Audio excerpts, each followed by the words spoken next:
Atkinson was checked. The puck sat there for a moment. Now York is shot. Score! Cam York's first in the Natural, and it's 2-1 Philadelphia. This is episode 85 of the Liberty Yell. Danny Deemer here with Chris Stompo. As always, how are you, buddy? Well, that was incredibly boring, that preseason. I can't lie. Glad it's over. Oh, absolutely. But it doesn't seem like it's going to get much better. But I'm absolutely glad it is over. Yeah, I mean, I know preseason for pretty much every sport is bad, but I mean, you get to a certain point with preseason with hockey where you're just like, can this please get over with? I'm ready for the games to count. Even if we lose, I'm still ready for the games to count. And by the way, these games in the regular season better not go into overtime like every other two games. I'm not staying up to watch them lose in overtime. Just get it over with in regulation, lose, so I don't have to stay up and watch 3v3. Watch us get skated around in 3v3. I'm okay. What were your thoughts about last night's game against the Islanders at home? Just like bleh. All the way down to the lineup itself. I mean, I didn't really think anything much of it. Nobody played well, particularly. I mean, I thought Cates was good. Frost was good. Obviously, Lawton had a goal, but Lawton's camp as a whole was pretty underwhelming, in my opinion. I haven't really been that impressed with him. Grosnick's been terrible. I mean, I took a lot more bad things away than I did good. Which, I mean, I know it's preseason, and, I mean, you get these things out of the way now rather than later. But, I mean, there are a lot of guys on this team who haven't played a lot of hockey this preseason, man. I mean, you have Konechny has played a game. Hayes has played a couple games. Hart has not even played one game yet. Obviously, Farabee is close on his way back to returning. But, I mean, there's just a lot of guys with this team. Atkinson's another guy who didn't even play a preseason game. He didn't even play. Yeah, that's unbelievable. So there are a lot of guys going into the 13th that haven't played hockey in an actual game in a really long time. So, I mean, it's worrisome. I just came out of last night worse. I mean, like you said, it was just boring. The entire preseason was just get this over with. Yeah. Even the if only takeaway is, like, they do play hard, but they're just so underskilled. And it's just obvious. Like, no matter how hard you play, I mean, it can't stay 1-1 forever. Like, especially the lineup last night.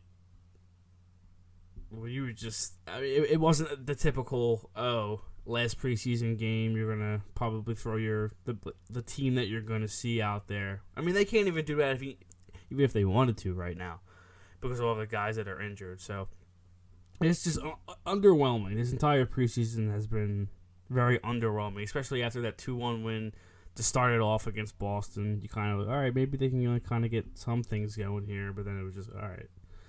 I had my hopes up too high for that Sabres game, Washington game, terrible.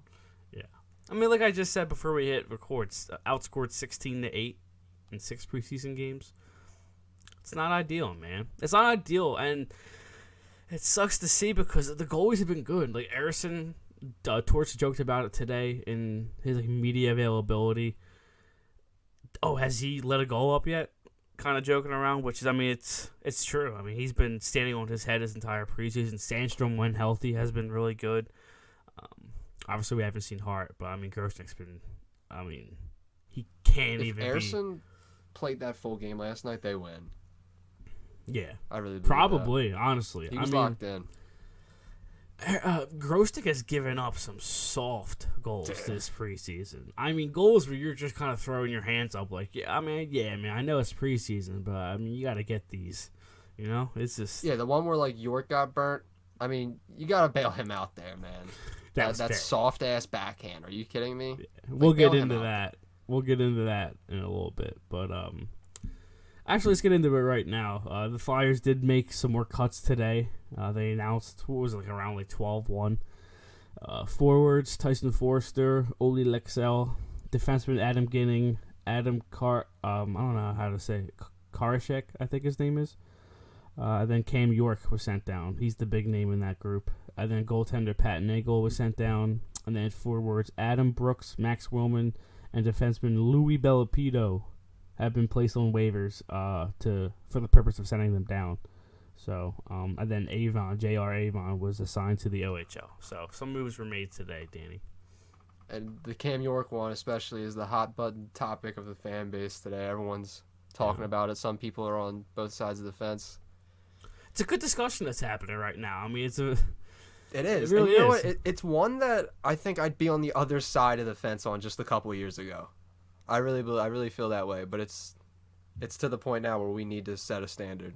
Absolutely. I mean, you can see both sides, but the side that I kind of am standing on now is, I mean, if we want to sit here and we want to preach accountability, I mean, that was the main thing in the summer. Hey, we need to bring somebody in here that's going to preach accountability throughout the organization. I mean, this is what we're seeing. I mean, this kid, we can't hand a spot to a kid just because his name's Cam York. And I understand that he's a good player right now. He could probably play in the NHL fine right now because we've seen him already do it. But you can't hand a spot to a kid his age, of his skill set. You can't just hand it to him, especially with a new hire like Torts. So, I mean, I think if you did kind of just give it to him and be like, yeah, we understand you didn't really have that strong of a camp. You didn't grab a spot, which we wanted you to. I mean, they challenged him. Torts, management, they all challenged him. To the media, too, publicly. Yeah. So, and he didn't do what they wanted him to do. So, I mean, I personally have no problem with it. I could see why you would have a problem with it. Like, basically saying, yeah, I understand York may not have had the best camp, but he's definitely better than Nick Seeler. I could definitely understand that argument, but I'm trying to look at it as what's best for York's development right now. Is it best for him to go into Lehigh, gain confidence, do his thing, and then ultimately be back up probably in a couple of weeks? Maybe he'll get the Farabee treatment from 2019. You never know. I was just going to reference that. Yeah. So that's what it's eerily similar. That's why it's like I'm not even panicking because I know if he goes down there and does his thing, he could be back in a couple of weeks. Like it's not a death sentence, like I said earlier. And like that's the thing that it comes down to. He did not come into camp and take a spot, and that's what you were looking for. And yeah, well, was there a little leeway for York to grab that spot at the beginning of camp? Absolutely. He was definitely the front runner in my book, in your book, and a lot of people's book. He was, but ultimately he did not take that spot and run with it. Like yeah, you're getting challenged. You're getting called out by your coach to show more. And the game he had last night, I mean, Adder's been better than him, hands down. It's written in stone. And I mean, he hasn't had the best preseason in the world, but I mean, Zamula's been better. Adder's been better. So, I mean, those are two guys that are still here. And Torch shouted out Adder at the press conference today. He was like, if you think that I was going to send down Adder after he fought Johnson last night, you're nuts. He was, that's what we need. And it's not just solely about the fact that he fought Johnson and basically got his ass kicked. I think it goes a lot further than that. Torch wants players in here fighting for each other and bringing that kind of standard to the team and showing guys like, hey, you play this hard night in, night out, you will be playing. So I think him keeping him around for a little bit more is basically trying to send that message. I think right now it was just button pushing for Torts. So this is 100%. What we're seeing. It's not like we're a playoff team anyway, so it's... That's another thing. People are getting mad like we're about to compete for a cup. Like, who cares? This is already going to be a dumpster fire of a season. Who gives a shit if York plays the first couple of weeks in Lehigh? Like, who gives a fuck? We want Bedard anyway, right? That's the end goal. I mean, I know it's so out there, and I don't even like entertaining the conversation, but it's still plausible. It could happen. I mean, if they're as bad as we think they're going to be, well, I mean, we'll see. Honestly, I mean, you have to think they're going to be that bad, personally. I can't really name a Metro team I think that we're going to beat out in the standings. No. And it looks like some of the teams that were once rough in the Atlantic Division are now taking steps, like Buffalo, Detroit. I mean, I could see it, dude. We're definitely going to be bottom of the East, I assume. Oh, yeah. I mean, if I had to guess, absolutely. But real quick, just to start out the pod, we want to do a quick little who stood out in camp kind of thing. Go back and forth and kind of bounce ideas off our head. So who was the number one guy who stood out for you in camp? Morgan Frost. Yeah? Yeah. Ahead of Noah Cates? Yeah. Why? Ahead of Noah Cates. Let me hear the explanation. I mean, he had 3 points on 7 of our total goals. I just think he's more physical. He's playing in all areas. Looks confident. Looks like a guy on the team that everyone kind of goes to and has a good relationship with. Seems like he's fitting in nicely. Torts likes him as well. Yeah, I mean, I don't think anyone's kind of like knocked the doors down, but if I had to say, my number one guy would be probably Noah Cates. I mean, every time you look up, he's doing something right on the ice, whether that's making a stick lift, being in the right spot to break a pass up in the neutral zone. I mean, whatever it is, he's doing it. But offensively, it would be Frost. I mean, he's leading the team, 5 games played, 3 points, all assists. He's leading the team in face-off percentage at 60%. He has won 60% of his face-offs. 73 face-off total. He's won 44 of them. And then Lawton's right behind him at 56%. So, I mean, yeah. I mean, he's come in here and done the things that we've asked him to do. And that's be tougher to play against the boards, win puck battles, be a little bit more confident offensively, shoot the puck more. I mean, he's done that. So, he's definitely going to be on the team. I'm disappointed in the camps of Allison, Foerster, and York. And Tippett. I gotta throw Tippett in there, man. He hasn't really done anything. But I honestly didn't really. My expectations of Tippett aren't like that high. So I mean, I guess I'm just not really surprised. Like he just kind of is what he is, you know. Yeah, I feel like me and you haven't really been huge. It's kind of just a wait and see thing with us. I mean, because we haven't really watched him play a lot of hockey, so we don't really know too much about him. Like it's clear he's not a star or a top offensive player. I think to me he's a depth player. Yeah, I think you can hope that he could be a 20, 25 goal guy. I mean, tops 25. I don't see him being a 30, 35 goal guy, but I still think he could be a nice little bottom 6 player. Another guy, Urson. I don't know if you threw him in there. Did you say him? That's impressed me in camp, at least. I did not, but he's so solid. And then obviously Sandstrom before he went down. Still haven't had an update about him. So wait, is Carter Hart okay? Is he just not playing? Like, I mean, I don't know. They're kind of like putting us in the dark with the whole Carter Hart situation. If I had to guess, he would be playing if it was the regular season. Because I mean, today Provorov was basically said if it was the regular season, I'd be playing. It is just kind of weird how there's some guys who just didn't even get a single rep. Though. Not one. It is. It's like I've never seen that before. I mean, yeah, not in hockey. I mean, in other sports like football, I've seen like obviously quarterbacks and like some star wide receivers would not play all the preseason. But hockey, a game that you need your legs to get moving, you got to get in the sort of flow of the game. Yeah, I mean, I haven't really seen anything like that. It is weird, and I'm interested to see how it's going to affect the start of the season. I really do.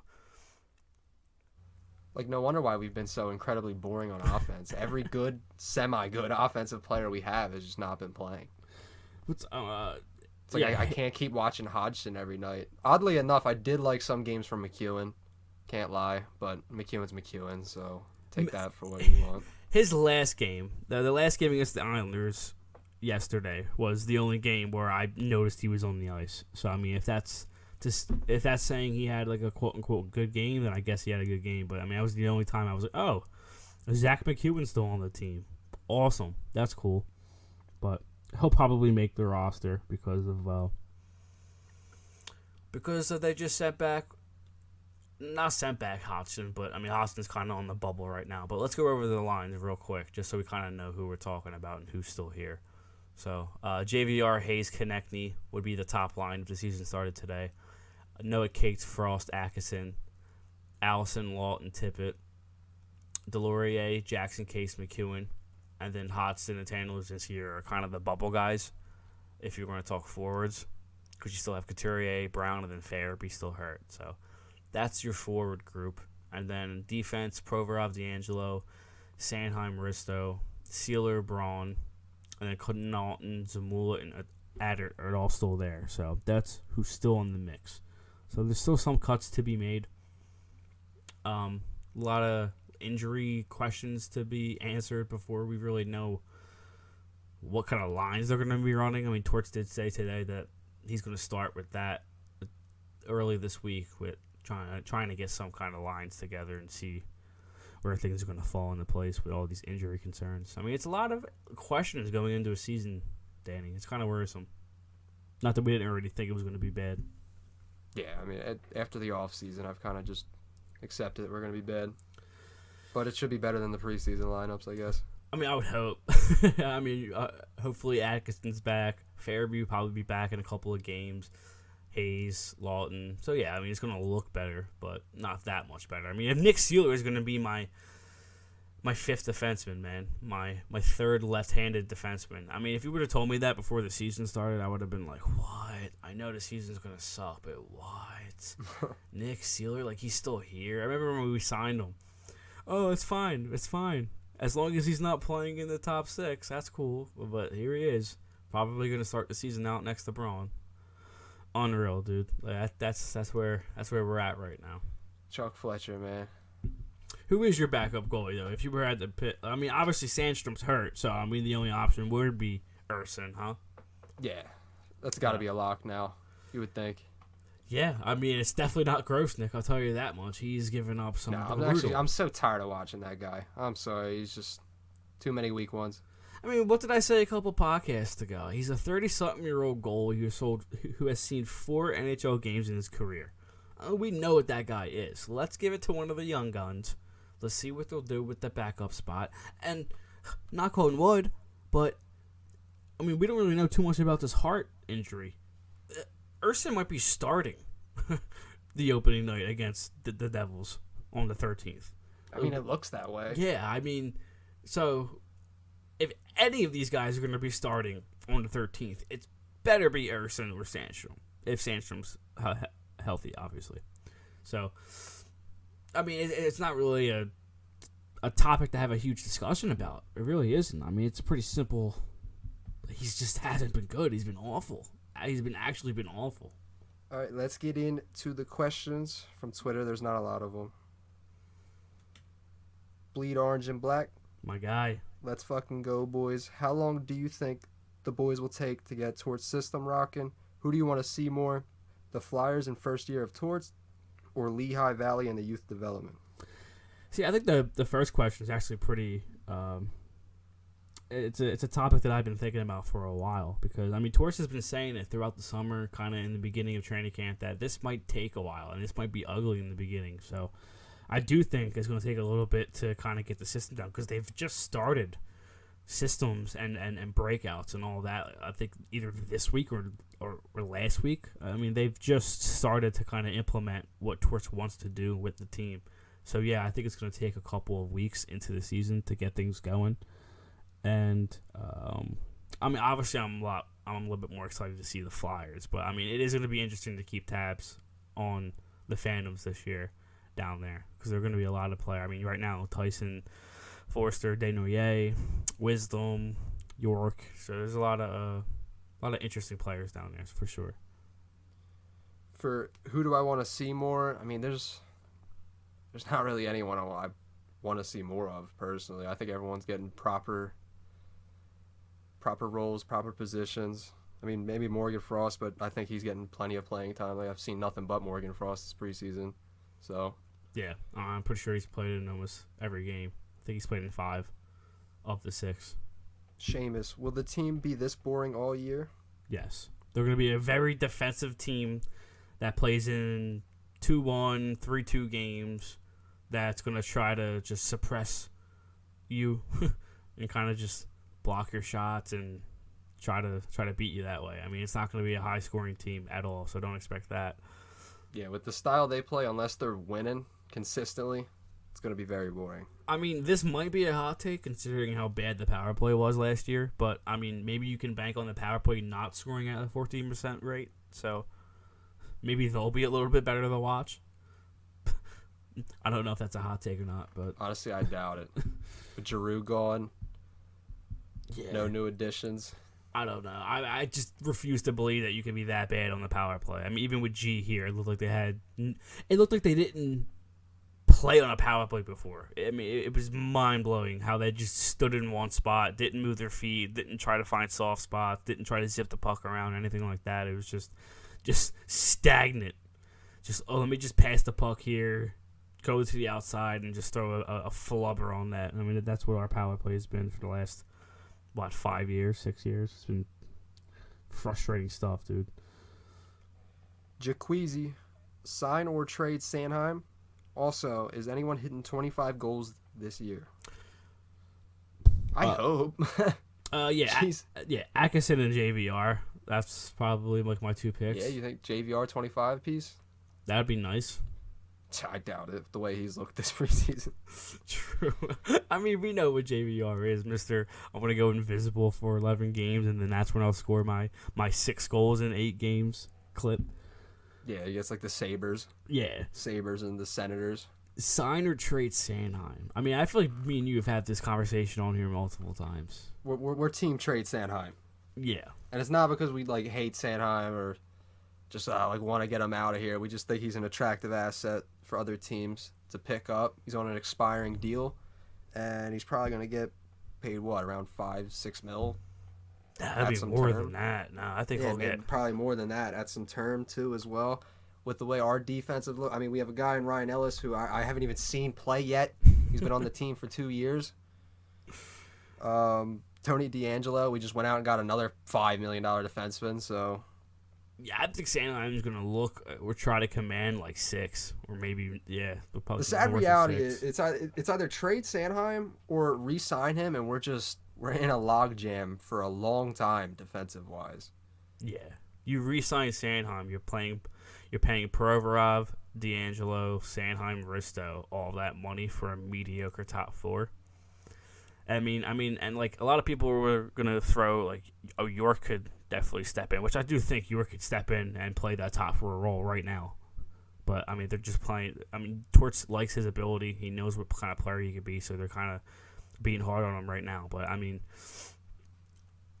I do think in the long run, especially like at the end of the season, if we come back to this conversation, I do think it's going to be okay. I could definitely see York playing in the top 4 next year. I mean, I don't think that's crazy to say. I mean, yeah, I know he didn't have the best camp in the world, but I mean, I'm pretty confident in him bouncing back from this and being okay.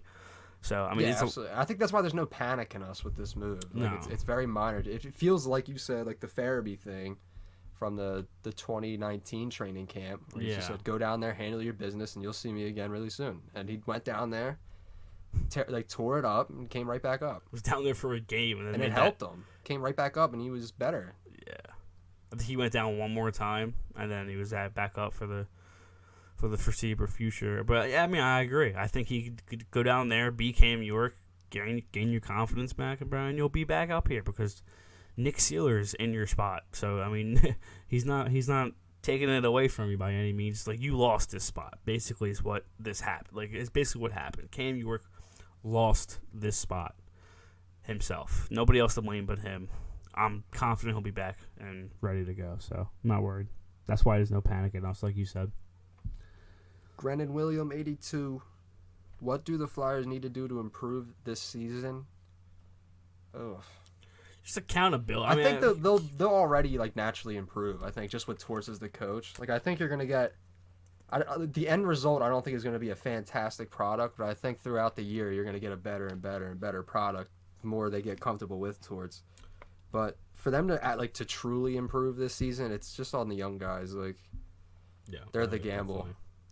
I had a friend ask me this morning, and it kind of intertwines with this question. And it was just, what are your not your expectations, but what are you doing going into the season? Is it a rebuild? What are you looking for? And basically, what they need to do this season is just look for the players that are going to be a part of this team for the next 4 or 6 years. Look for the players that respond to the level of accountability, the level of hard work that Torts will demand out of this roster, and see who falls. And just go step by step. Like you said before we hit pause, Danny, build a foundation.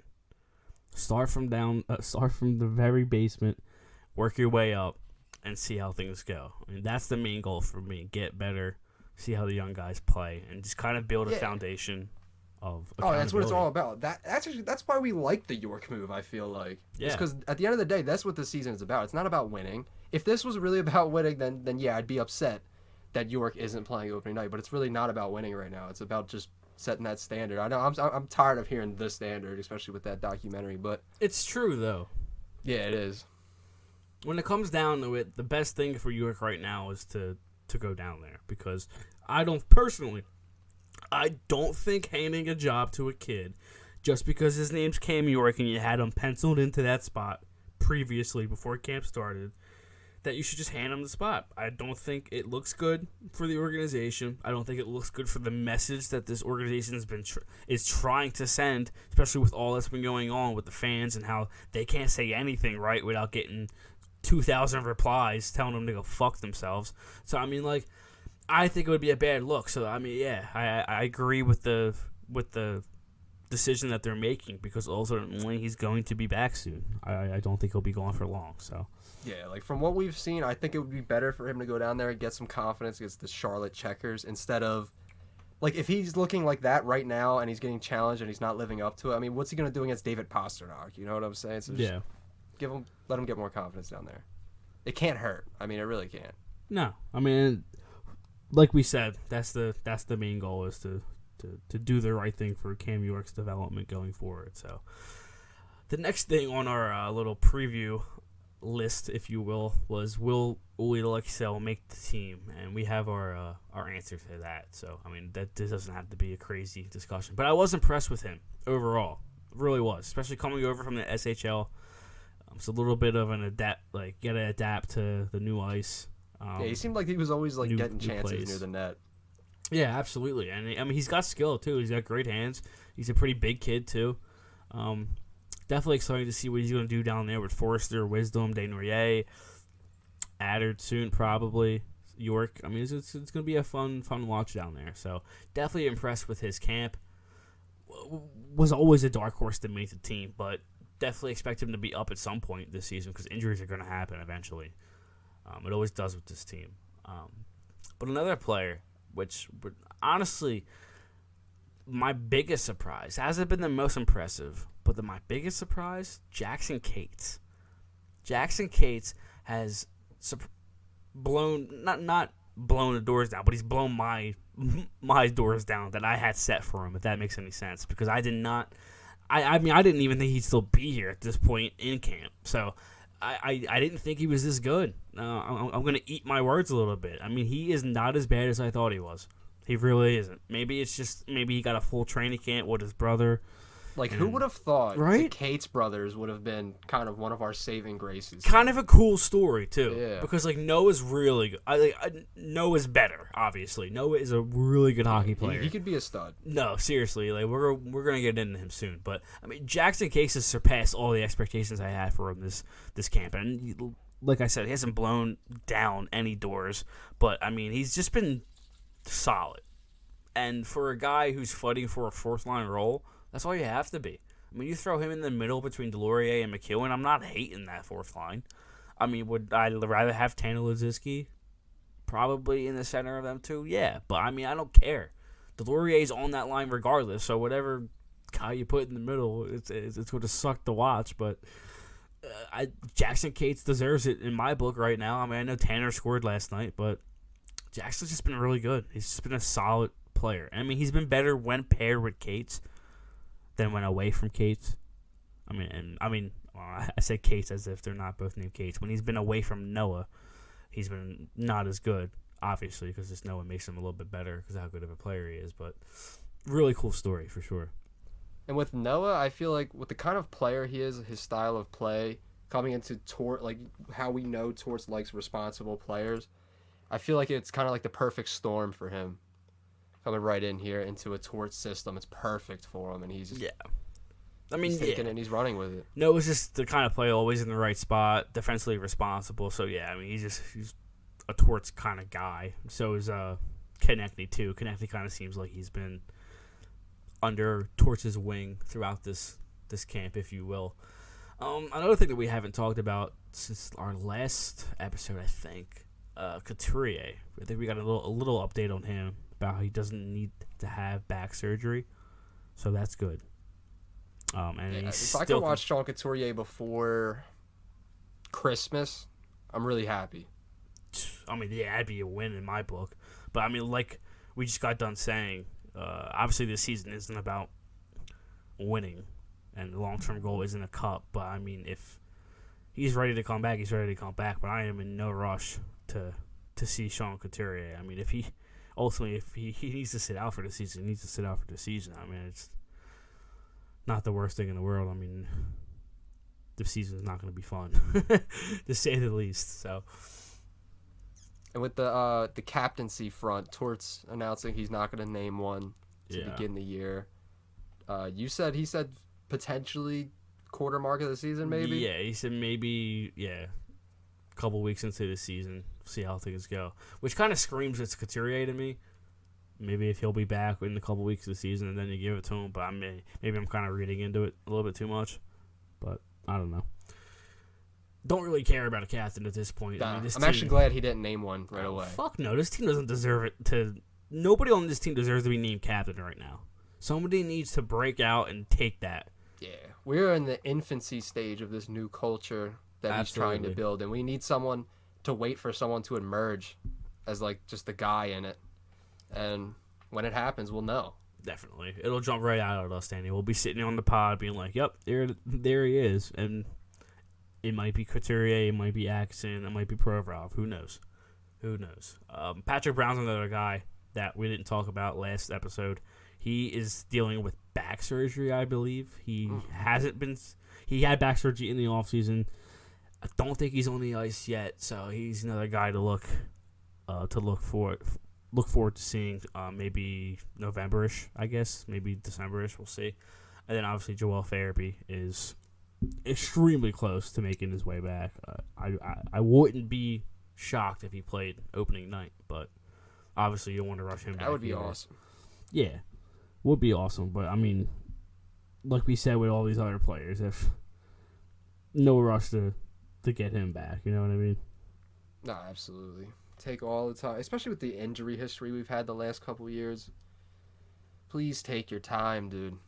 Yeah. I'm tired of seeing players play through like a core muscle injury in a lost season, and then stunt like the prime of their careers just for a lost season. Like, you gotta appreciate the valiant effort and the care, like the will to win. But at a certain point, it's like, come on, someone's got to protect this guy from himself. Oh, absolutely. I mean, there has to a line needs to be drawn. I mean, we've seen it before. Wayne Simmons did it years and years ago. Remember me and you talking about it? Drew, too. Gostisbehere. Ghost. Couturier. Yeah. I mean, Couturier plays through anything. Like, he really would. We all said he was hurt for, like, 2 to 3 months last season. Like, you're like, yeah, he's visibly hurt. And then it gets announced, and everyone was like, oh, big surprise. Yeah, we sat there in the pod screaming. I mean, we've been watching this guy for 11 years of my life. I know something's wrong with him. And I mean, and there was. He was so obviously not Sean Couturier and what he usually does in a game. So it did suck to see. It sucks that he's hurt again. But like we said, no rush to get him back. So. But overall, just 6 incredibly boring games, and I'm just excited to get into the regular season and watch some high level hockey again. Absolutely. Definitely won't be from the Flyers, but let's do a little like season preview and where we think things are gonna happen, where we think we're gonna finish, kind of things. So we open up the season obviously at home against the New Jersey Devils on the October 13th, 7 p.m. And then we play 2 days later, Saturday, Vancouver, 4 p.m. at home, and then we go on a 3-game road trip, Tampa Bay, Florida, and Nashville. So, yikes. That's the first 5, right? So after the first 2, it's kind of like, okay, hopefully we're kind of healthy by then, right? After the first 2 games. Maybe if Farabee misses the first 2, maybe he's back for the Tampa game. That'd be nice. You ready for this? You ready for this hot take? No, but yeah. They're starting 2-0. Dude, I was just thinking that the other day. I was like, after all the fucking shit that we've been talking on them, after this exhausting preseason, they're gonna start 2-0, aren't they? Like, they're gonna wipe get a New nice Jersey. gritty win against the Devils. And then they're gonna come out, surprise you with like a 4-1 game against Vancouver, and we're all gonna be like, wait a minute, maybe so, and then immediately humbled on that road trip. And then there goes. That's the Flyers formula, isn't it? I mean, not in years past. Like, we usually don't start to. Actually, lately we kind of have. Yeah, you're right. And I mean, I was talking in terms of just giving you false hope, kind of like the Phillies have the last 11 years. Shout out Phillies. But yeah, it wasn't false this time. Wasn't false this time. Let's go. Friday, 2:00. It's officially fucked the Cardinals week. Oh yes, both sports. Jalen Hurts is going to sun Kyler Murray. It's going to be great. But to get back to the first two games, I was just going to say that I think the New Jersey game is going to be like a gritty 3-2, 2-1 win. And then I was thinking Hart's going to come back and shut Vancouver out, isn't he? And I was like, they're going to start 2-0. I can see that. Vancouver usually doesn't start their years well either. They're a slow starter at times. They don't. So. And it's kind of a revenge game for Hart because his start last year, opening night against Vancouver, he let in some soft goals that game. That's right, yeah. So it would be kind of a revenge game for him. So yeah, that's funny that you say that because I was thinking the exact same thing today. Like, they're going to start 2-0, aren't they? And then get bent over by Tampa in Florida. Torts is just going to, I don't know what he's doing, but he's going to push the right buttons to get them going for the first two. He's just going to be like, we're better conditioned than that. He's going to have them believing that they're going to be skating well, and they're going to get them first two. I'm locking it. That's honestly something interesting to look into throughout the season, the whole conditioning thing, because there are going to be periods of time where I think we're going to notice it because he really did push these guys. These guys were worked hard. I don't know if you watched the standard thing on YouTube. Well, that's how they're going to win games. They're just going to be outworking people. Yeah, I mean that's what Provorov said today. Is we might not be the most skilled team, but you can bet your ass that we're going to work hard, work the hardest, and go out there and try. So I mean, you get that culture instilled, man, and you let it hang around long enough to where your team then gets some skilled players. And I'm thinking down the line. I'm thinking years down the line. But if he is able to build this culture successfully, then we reach a point where we can take a next step, hopefully with a different general manager. Mm-hmm. That's when it really pays off. That's when the Philadelphia Flyers can be the Flyers again. So just seeing the early stages of it is going to be cool. It's going to be interesting. It's probably the only reason to watch. I mean, the only reason I'm watching is to see what young kids take the next step and to see if he can instill some kind of accountability and culture into this team. Those are my main two things.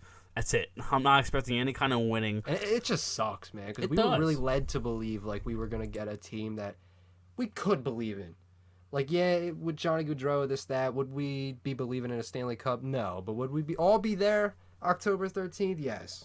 Yeah, would I be sitting there on the 13th with a Gaudreau jersey thinking maybe we can get 4th, 5th seed and kind of make a statement in the playoffs? Yeah. Bro, I'd be thinking to myself, I'd be like Provorov, Hart, Couturier with Gaudreau? I'd be like, Frost takes his next step? Yeah, I could talk myself into that so quickly. But no, Danny. Nick Delorier, 4-year contract. They've given me a team where I can't talk myself into any kind of belief ever. At all. Even a 1% chance in the back of my head kind of belief. I can't even muster up that because it just seems too unrealistic. And I mean, I know he didn't win a spot out of camp, but I'm about to watch Nick Seeler on my third pair, dude. I thought I got away from this guy last year when the season ended.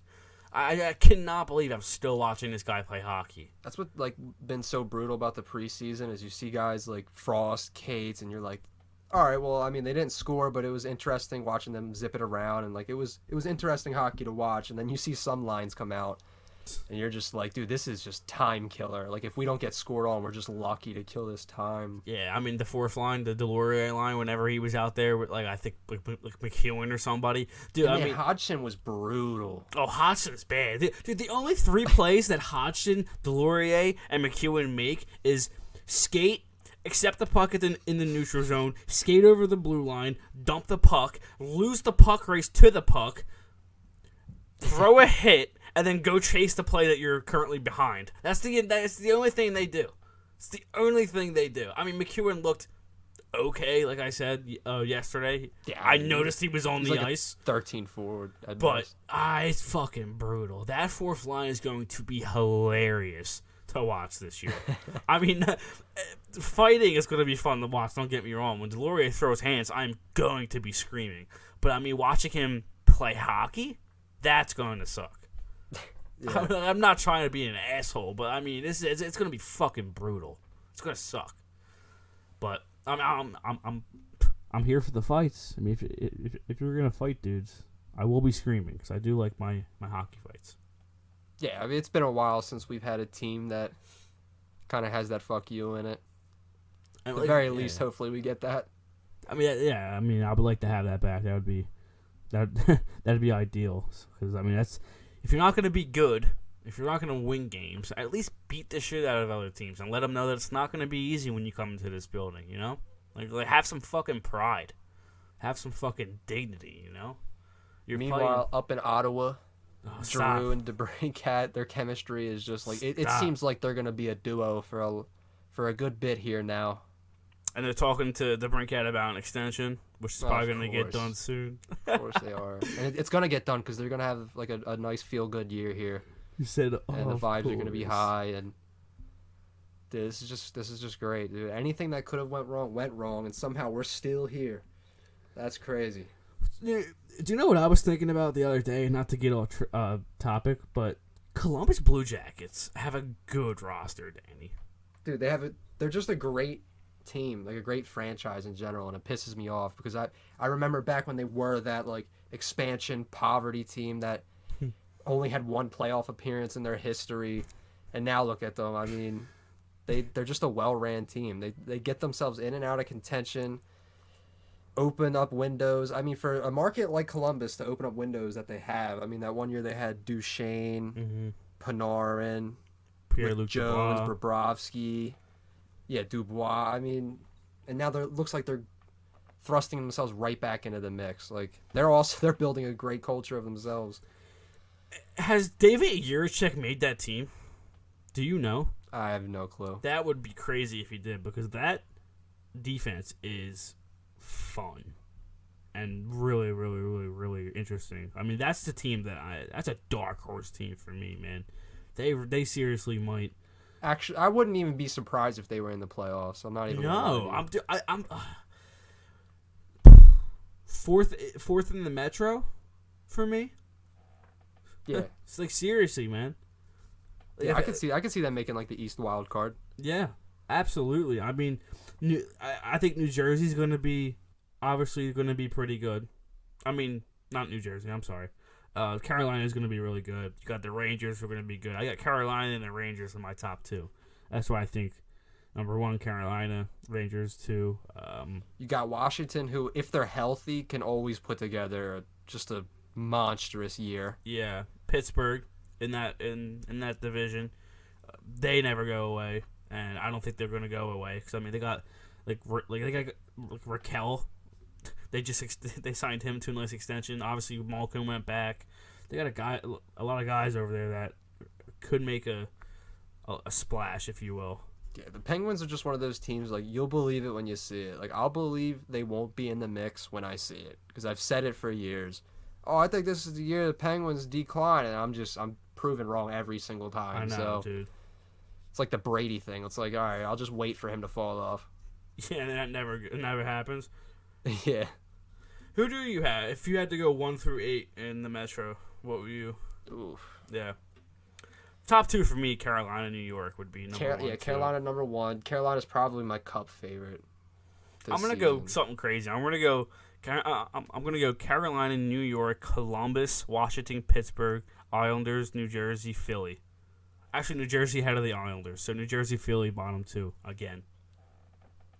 Top 3, Carolina. Number 2, Washington. Ooh. No. I don't know. Because, like, dude, they're another team that just when you think they're dead, they're not. I guess I'll give it to the Rangers, number 2. They had a good year. Igor is just different. I mean, unless he falls off. That's the thing. He carried them last year.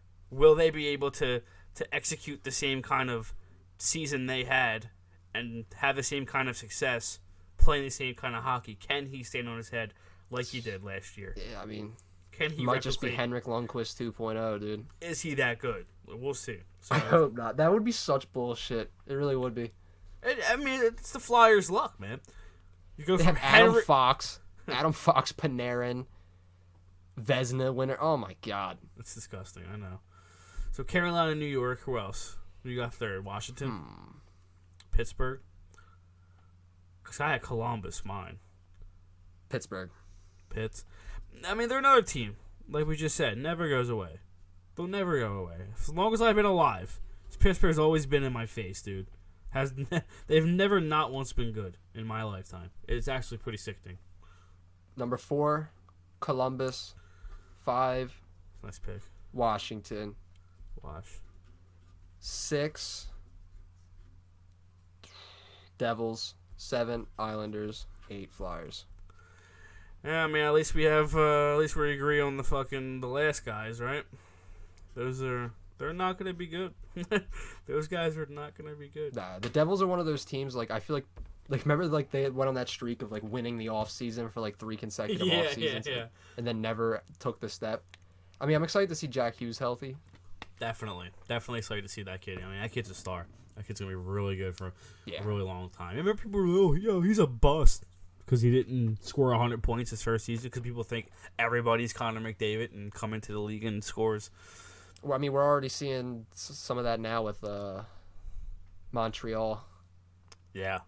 I mean, it's like there is cause for concern if your pick does look really bad in the preseason, but at the same time, people always overreact to a rookie's preseason. See, and I sorry to cut you off, but I don't even think he's having a bad preseason. And going into that draft, we all knew it wasn't a particularly good draft. Yeah, so you knew these guys were probably going to take a little bit longer than most first-round picks are going to. Now, I will say I am glad that New Jersey seems to win the lottery in those type of years. They don't seem to win it like in a Bedard year or like it's Heischer.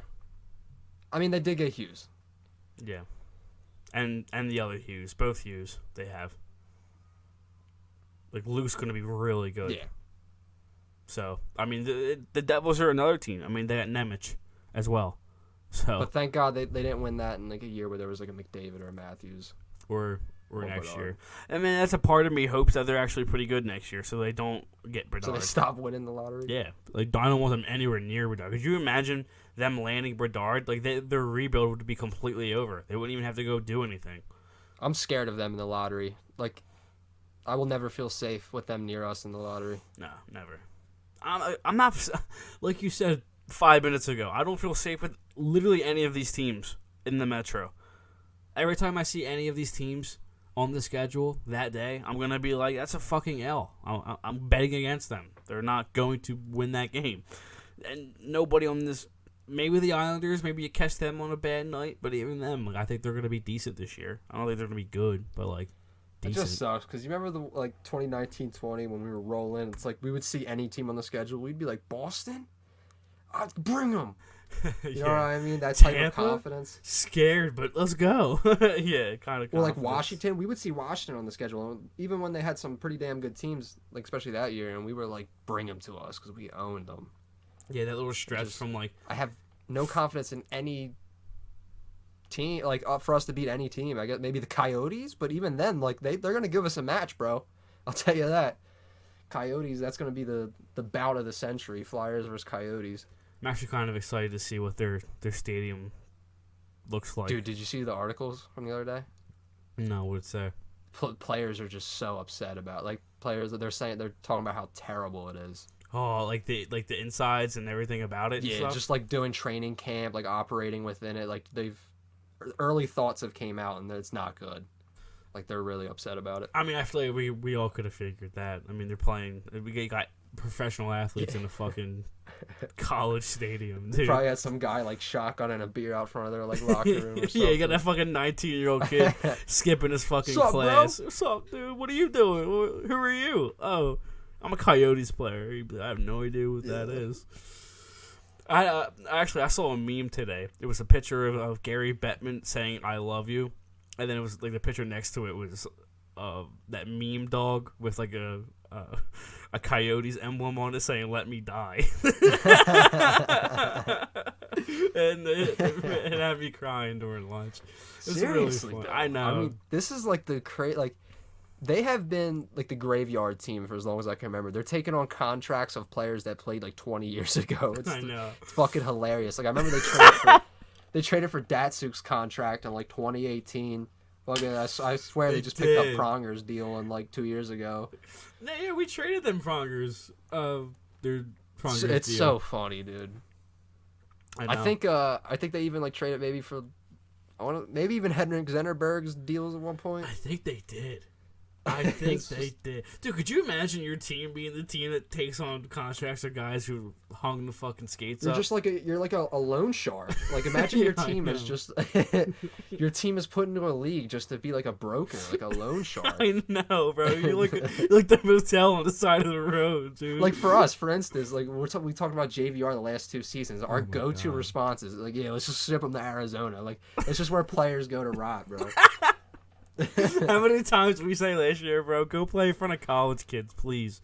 Go enjoy that. He's another guy. We didn't even get to talk about him at all. We didn't even get to talk about Frost that in depth. But the whole JVR thing, dude, he's been fucking invisible. He's played 3 games. Granted, he hasn't played 5 like guys like Frost.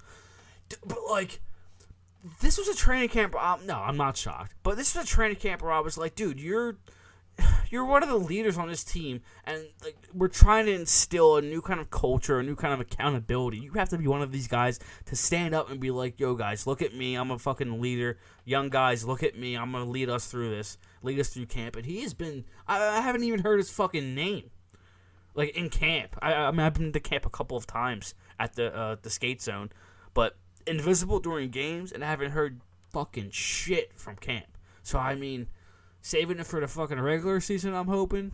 Knock on wood. But, I mean, he's been fucking brutal. Yeah, couldn't agree more. Nothing else really to add, right? Like, shit. Like you said, I just haven't even noticed. I can't think of a moment in one of these preseason games where I've seen him fire a shot. Like, I don't know, get like a big rebound, almost score a goal, anything. Ooh, I do remember getting mad at him when he was on a rush with... Frost and Cates, I believe. They were on like a 3-on-2. JVR is on at the right wall, skating down.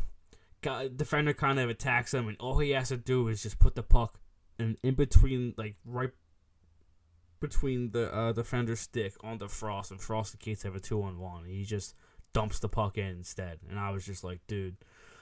For a guy who's supposed to be a smart hockey player, you do not see the ice as well as I think you probably should. One of the most unsatisfying hockey players to watch. Like, he just doesn't make the layout play. Like, even simple passes, like you said, you just got to get on a defender's stick or between his legs, or maybe you got to put some sauce on it. He just doesn't do it. He's just invisible. Completely. I mean, like we said, if he's not doing... He's like Hodgson. If he's not scoring goals, he's not doing anything. Yeah, I mean, Hodgson's been fucking brutal, dude. I mean, Let's talk about Frost a little bit, though. Yeah, go ahead. Because, I mean, I guess he's a bright spot. I mean, I really would have liked seeing him put a stamp on it personally, but I have liked what I've seen. I mean, for him to come out, and I also like the fact that the team is just, like, I like that he just made the team. Definitely there wasn't any... yeah. I mean, he's been one of the best players in the... Yeah. He came out, had a good camp, and that's what you wanted to see out of a guy like Frost. It would have been concerning if he started off rough here. 3 assists, could have had a couple goals. I think he missed that one open net, had a breakaway in tight, right? He did. Another time. The game wasn't on TV or wasn't streaming. He had a one-on-one with the goalie and got robbed, apparently. But as he's willing to get into contact more. Big time. He's winning those contact battles now. It's good to see. Yeah, he wants them. Yeah, I mean, his edges along the boards have been so impressive to watch, especially yesterday. I mean, I thought yesterday didn't even register a point, and we just got done saying, hey, he's been leading the whole preseason with 3 points in 5 games, but yesterday against the Islanders didn't have a point. But I mean, personally, I thought it was his best game overall. His work along the boards, his plays in the neutral zone to calm things down and then hit an outlet pass. I mean, it's just so calming, and just his skill is just so immense. It's so fun to watch. I mean, I just think the more comfortable he gets, the more he's going to blossom. So it's good. It's good that the coach sees that, like going into the year. Like it's pretty clear now that Frost is going to be. He's hopefully here. Trusted in big spots. Like he's going to be a big part of this team. Like you said, he's here. He can't get sent down. So I mean, he's here. He's part of the team. That play where he shrugged that guy off behind the net, got the puck, and then sent it out in front to, I think, McEwen, but I'm not Wasn't fully McEwen. sure. No, you're right. It was kind of blocked by, like, the referee, the pass itself. But, yeah.